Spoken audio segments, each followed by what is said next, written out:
5 gray-skinned hikers with black eyes walk in sync like puppets into Blackwood Forest. Caught on trail cam at 3:17 a.m. misty and glowing paranormal eerie. Undead City. The night comes alive. Believe it or don't.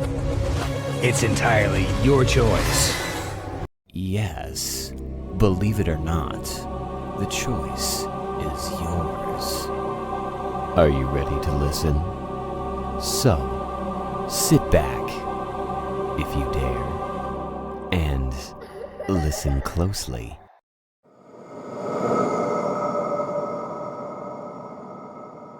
The locals call it Blackwood Forest, but no one has called it home for over a century. Hikers who venture too deep never return. Search parties find nothing but abandoned gear. The most disturbing part? Trail cameras sometimes capture the missing hikers weeks after their disappearance. Eyes vacant, skin gray, walking deeper into the trees at night. And if you listen carefully on the forest's edge, you might hear them whispering your name. Blackwood Forest sits on the outskirts of Millerville, a small town with a population that's been steadily shrinking since the 1950s. The forest itself spans over 5,000 acres of dense pine, oak, and maple trees. From a distance, it looks like any other forest in the region, but locals know better than to step beyond the tree line. The first documented disappearance happened in 1879. James Blackwood, the wealthy lumber baron who owned the land and gave the forest its name, went missing during what was supposed to be a routine inspection of potential logging sites. His workers reported that he walked between 2 large pine trees and simply never emerged on the other side. The search for Blackwood lasted weeks. Bloodhounds lost his scent at those same pine trees. It was as if he had vanished into thin air. His body was never found. Following his disappearance, Blackwood's logging company attempted to begin operations in the forest. On the first day, 5 workers disappeared during lunch break. Tools were found abandoned mid-use. Axes still embedded in trees, saws dropped mid-cut. The superstitious workers refused to return. Blackwood's company folded, and the forest was left untouched. In 1903, the county tried to build a road through part of Blackwood Forest to connect Millerville to the neighboring town. Of the 12-man construction crew that began work, only 3 returned. They spoke of strange whispers coming from deep in the woods and shadows that moved against the direction of the sun. Work on the road was abandoned. Local historian Emily Mills uncovered journals from the early settlers of Millerville that mentioned the land before it was known as Blackwood Forest. Native Americans in the region called it the place of twisted souls and warned the settlers never to enter. They spoke of an ancient ritual performed there centuries ago, a ritual gone wrong that tore open a doorway to somewhere else. The most compelling evidence of something unnatural in Blackwood Forest comes from more recent incidents. In 1987, a family of 4, the Carters, went hiking and never returned to their campsite. Rangers found their tent untouched, food still cooking on a portable stove. 3 weeks after their disappearance, a wildlife camera set up by researchers captured an image of what appeared to be the Carters walking in single file through the forest at 3:17 a.m. The image quality was poor, but unmistakable details emerged upon enhancement. Their skin had a grayish tint, their movement seemed stiff and unnatural, and most disturbing, their eyes reflected the camera flash as solid black orbs.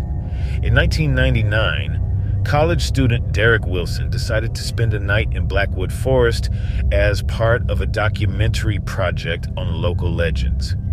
He set up a video camera on a tripod and recorded himself settling in for the night at the edge of the forest. The footage shows Derek falling asleep around midnight in his tent. At approximately 2:30 a.m., the audio picks up a sound, faint at first, then growing louder. Whispers, dozens of overlapping voices too quiet to make out individual words. Derek stirs in his sleep but doesn't wake up. At 3:17 a.m. exactly, the tent flap opens on its own. The camera captures what appears to be a thick, swirling mist entering the tent, surrounding Derek's sleeping form. The whispers grow louder, then Derek's eyes snap open, but they're not his eyes anymore. They're completely black. Without a word, Derek gets up and walks out of the tent, straight into the forest. The camera continues recording for hours, showing nothing but the empty tent until dawn. Derek Wilson was never seen again. The time, 3:17 a.m., appears repeatedly in Blackwood Forest incidents. Locals call it the forest's calling hour. In 2013, Park Ranger Sam Taylor was found wandering along the highway 10 miles from Blackwood Forest. He had been missing for 6 days after radioing in that he was investigating an illegal campsite deep in the woods. Sam had no memory of the missing time. He was severely dehydrated, his clothes were torn, and strange symbols were carved into his chest. Symbols that matched ancient markings found on rocks near the center of the forest. The wounds were self-inflicted, but Sam had no recollection of carving. Under hypnotherapy, Sam described being somewhere else, a place that looked like Blackwood Forest but wasn't. The trees grew upside down, their roots reaching toward a sunless sky. And there were others there, dozens of blank-faced people wandering aimlessly among the inverted trees. "They're not dead," Sam whispered during his therapy session, "but they're not alive either. They're just waiting." Sam Taylor took his own life 3 weeks after his return. The most recent incident happened just last year. A group of 5 hikers with extensive outdoor experience decided to camp in Blackwood Forest despite the warnings. They were equipped with GPS trackers, satellite phones, and head-mounted cameras to document their journey. The footage from their first day showed nothing unusual, just a group of friends hiking through a beautiful forest. But as night fell, their cameras began to capture glimpses of movement just at the edge of the frame, shadows that didn't match any physical objects around them. On their second night at exactly 3:17 a.m., all the cameras simultaneously recorded the same thing, a tight cluster of trees that hadn't been there when they made camp.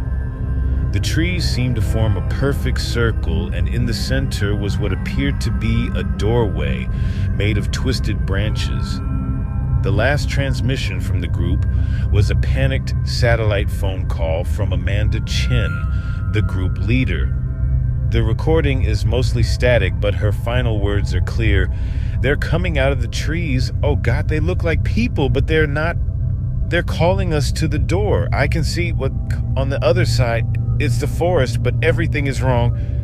The call ended with Amanda whispering, "They're inside us now."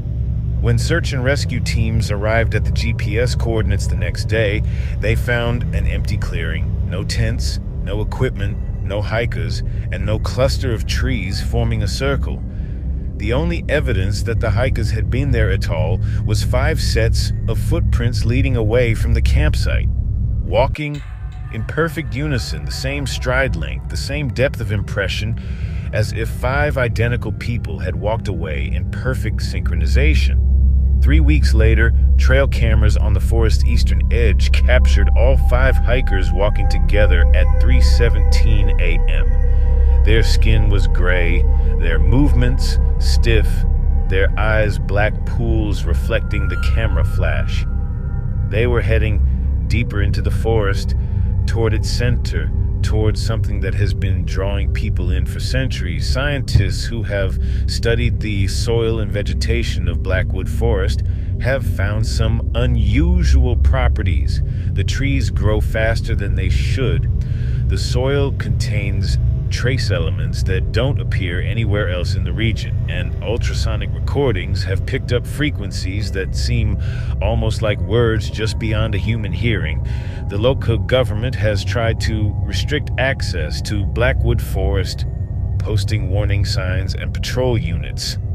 But the forest is vast, and the pull it exerts seems to grow stronger every year.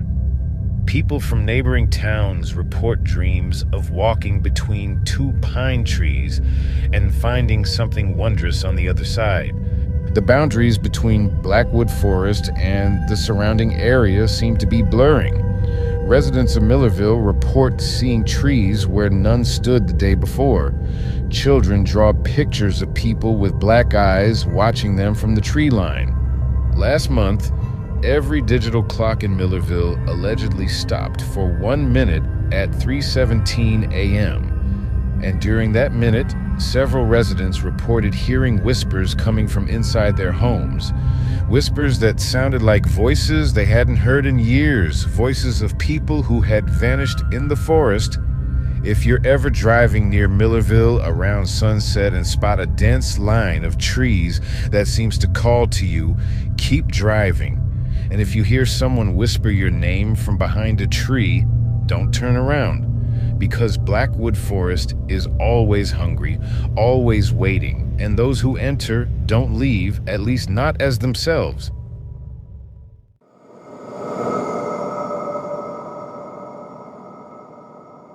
Not all ghosts want to scare you. Some just want to know everything about you. They're called curious haunts. Spirits that observe, investigate, and collect information on the living. They don't move objects to frighten you. They move them to learn how you'll react. They don't whisper to terrify. They whisper your secrets back to you. Across America, people report being watched by entities that seem more interested than malevolent. Today, we explore what happens when the dead develop an obsession with the living that goes beyond haunting and into something far more invasive. It started with small things for the Miller family in Lakewood, Connecticut. Items misplaced, then returned to slightly different positions. Drawers left open a crack, as if someone had been sifting through them. Phones and tablets with browser histories showing searches nobody remembered making. "We thought someone was breaking in," Sarah Miller recalled, "but nothing was ever stolen, just examined and put back slightly wrong, like someone had studied it and couldn't quite replace it perfectly." Security cameras showed no intruders. Doors remained locked. The alarm system never triggered, yet the sense of invasion grew stronger. Then came the notebooks. 8-year-old Emma Miller found the first one in her closet, a small, weathered journal she didn't recognize. Inside were detailed observations about the family's routines, preferences, and conversations. Favorite foods, arguments overheard, medical concerns mentioned in private. The handwriting was tight and meticulous, but clearly not from anyone in the household. Most disturbing was the clinical tone, as if the family were specimens being cataloged. All right, subject appears distressed when discussing workplace situation. Heart rate elevated. Consumed 2.3 times normal alcohol amount. Further observation required to determine stress patterns. When the Millers brought in paranormal investigator Rebecca Chen, she identified what she calls a curious haunt, an entity more interested in studying the living than terrorizing them. These spirits differ from traditional hauntings, Chen explained. They observe methodically. They collect data. Most unsettling is their apparent desire to understand not just what we do, but why we do it. The Miller case is not isolated. Similar phenomena have been reported in at least 27 states since 2015, when the term curious haunt first appeared in paranormal literature. In Portland, Oregon, college student Jason Winters discovered his laptop would turn on at night, the cursor moving by itself through his personal files, lingering on photos and journal entries. "I set up a camera and caught it happening," Winters said.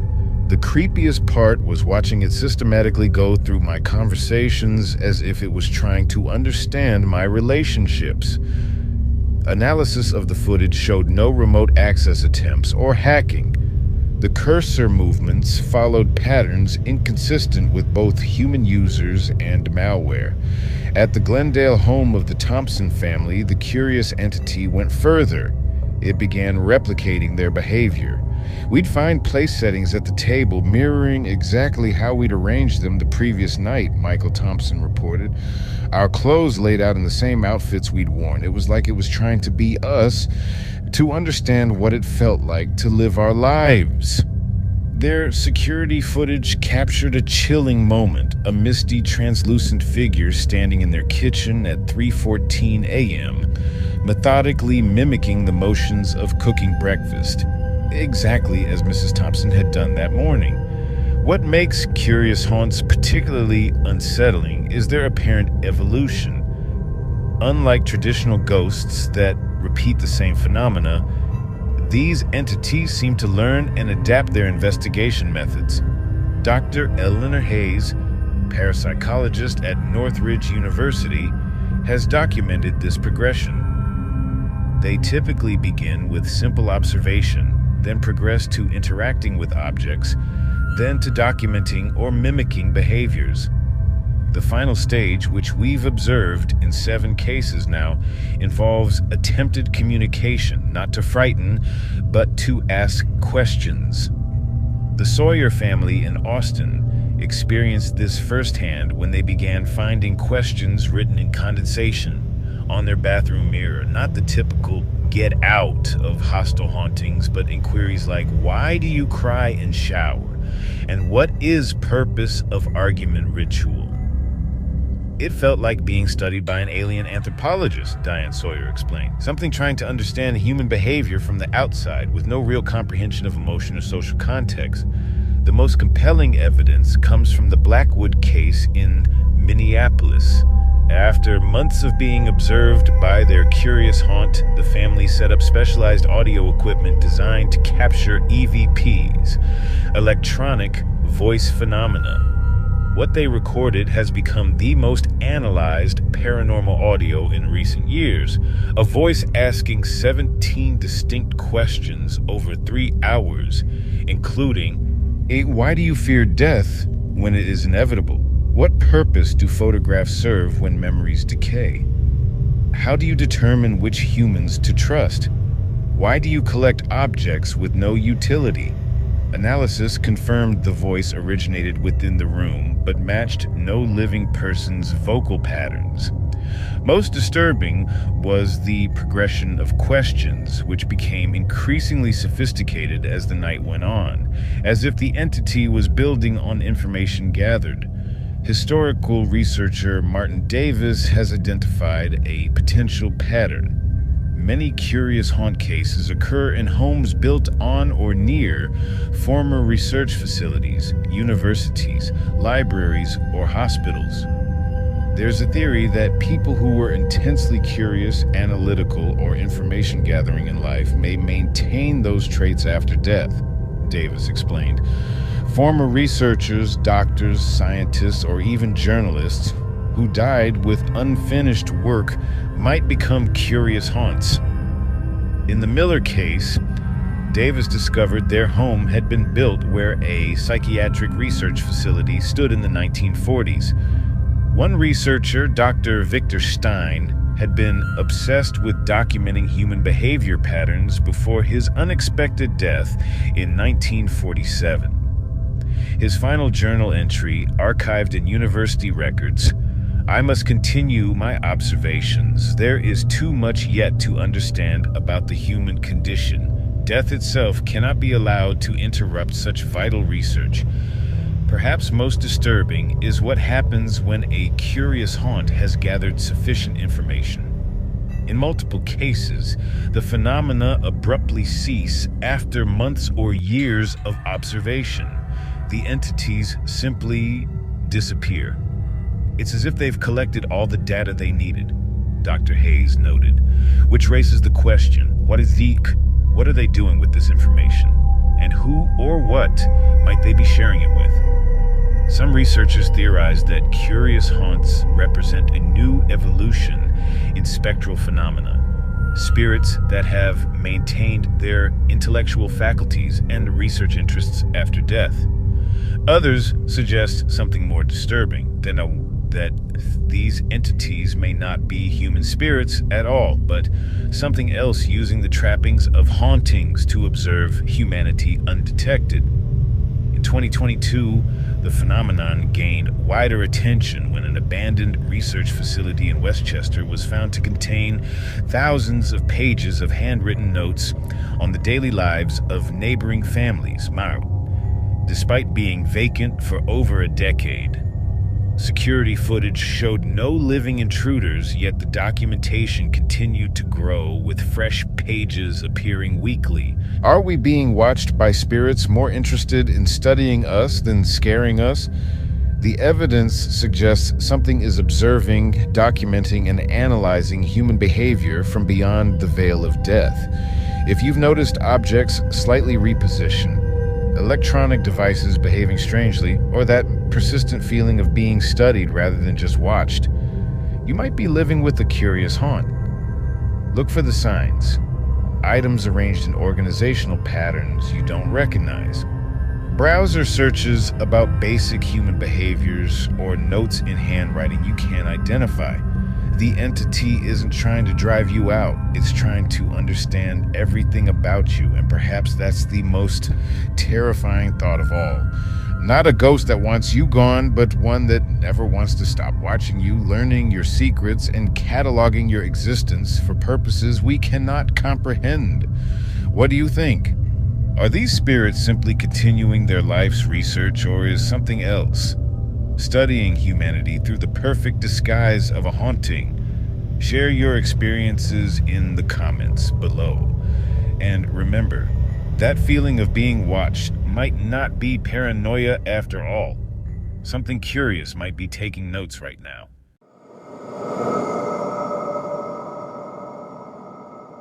McDonald's has strict food safety protocols, every item tracked, every ingredient logged.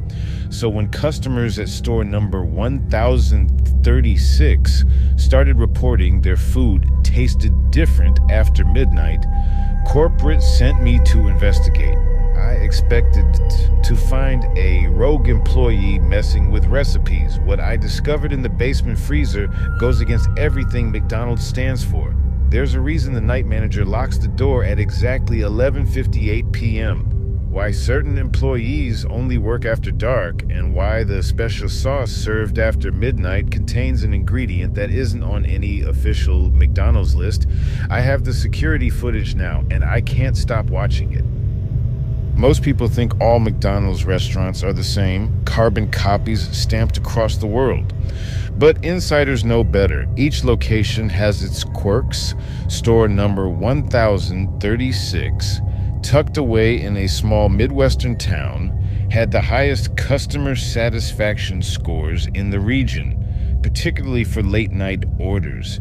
As a corporate compliance officer, I've investigated dozens of McDonald's locations, usually for boring violations, improper food storage, uniform infractions, register discrepancies. When complaints about store number 1036 reached headquarters, they landed on my desk. The reports were odd, customers claiming their food tasted unusually good after midnight. Addictive, like nothing else. Some drove from hours away, specifically for late-night meals. Others reported strange dreams after eating there. A few even claimed they couldn't remember entering or leaving the restaurant, only the intense satisfaction of the meal. Corporate suspected ingredient tampering, maybe a manager cutting costs with unauthorized suppliers. My job was simple: observe operations, document violations, recommend corrections. I arrived unannounced on a Tuesday, flashing my corporate ID to the day manager. Spent the first 8 hours noting minor issues, nothing serious. By all appearances, store number 1036 was a model McDonald's. Then the night shift arrived. The staff changeover at 8 p.m. was my first clue something was off. Day employees cleared out completely. No overlap. Night manager Marcus arrived with his own team, 6 employees I couldn't find in the official payroll system. At 10 p.m., Marcus asked if I was staying for the late service. "That's why I'm here," I replied. His expression changed slightly. "Corporate usually sends their people during day shift. I go where the complaints lead." He nodded slowly. "You'll want to see everything, I assume?" "Everything." Around 11:30 p.m., the dining area emptied. Marcus locked the front door, switching to drive-through only. Standard procedure for many locations, but then he did something unusual. At exactly 11:58, he locked the drive-through window too, placed a system updating, reopening at 12:15 sign in the window. "Health department requirement," he explained, noticing my confusion. "Deep cleaning the prep stations." But nobody cleaned anything. Instead, Marcus led his team to the back storage area, rolled aside a metal shelf revealing a door I hadn't noticed during my initial inspection. A door leading down. McDonald's restaurants don't have basements. It's a corporate construction standard. Yet store number 1036 had one. "Coming?" Marcus asked. Professional curiosity overrode my growing unease. I followed them down narrow stairs to a basement level that shouldn't exist. The space was immaculate, stainless steel everywhere. In the center stood what looked like a modified ice cream machine, larger, more complex than the standard model. "What is this?" I asked. "The reason for our success," Marcus replied. "The secret to our special sauce." He gestured to an employee who wheeled in a covered food service cart. When they removed the cover, I nearly vomited. Inside was what appeared to be a pulsating mass of flesh-like tissue, vaguely organ-shaped, but like no organ I'd ever seen. Tendrils extended from its surface, gently waving as if sensing the air. "What the hell is that thing?" "We don't ask," Marcus said calmly. "It was here when I transferred to manage this location 7 years ago. All we know is it produces the most exquisite flavor compound known to human taste buds." The team worked with practiced efficiency. One employee extracted a thick reddish fluid from the mass using a specialized syringe. Another prepared conventional McDonald's sauce ingredients. They combined them in precise measurements within the modified machine. Every midnight to 4 a.m. service, we add 1 part compound to our standard sauce recipe, Marcus explained. The compound breaks down completely after 4 hours, leaves no trace. No unusual ingredients would show up in testing.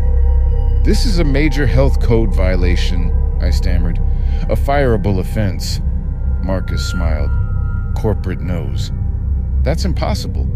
Why do you think complaints get filed but no action is taken? Why do you think our location's profit margins are triple the national average?